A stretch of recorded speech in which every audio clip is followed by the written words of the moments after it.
जैसा कि दोस्तों आप सब देख पा रहे होंगे कि ज्योति सिंह किस तरह से पवन सिंह का बर्थडे सेलिब्रेट करेंगे अपने घर में। जी हाँ दोस्तों, जैसा कि आप सबने शुरुआत में क्लिप तो देख ही ली होगी। ये क्लिप बहुत बहुत ज़्यादा वायरल हो रही है क्योंकि ज्योति सिंह जो पवन सिंह की पत्नी है, आप स्क्रीन पे देख पा रहे होंगे। जब पवन सिंह की जो ज्योति सिंह से शादी हुई थी तब आप देख पा रहे होंगे कि पवन सिंह कितना खुश नज़र आ रहे हैं और ज्योति सिंह भी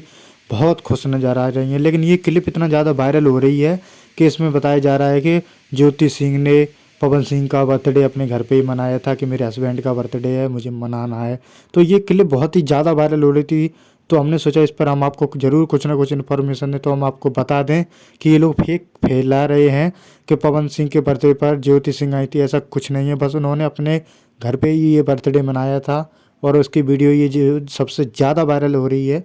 आप स्क्रीन पे देख पा रहे होंगे कि ये पवन सिंह की शादी के इमेजेस हम आप सबको दिखा रहे हैं कि पवन सिंह अपनी पत्नी ज्योति सिंह के साथ बहुत खुश थे और खुश हैं। लेकिन अभी कुछ विवाद की वजह से वो थोड़ा विवादों में घिर चुके हैं, इसलिए वो अपनी पत्नी से बहुत दूर हैं और उनका कोर्ट में फैसला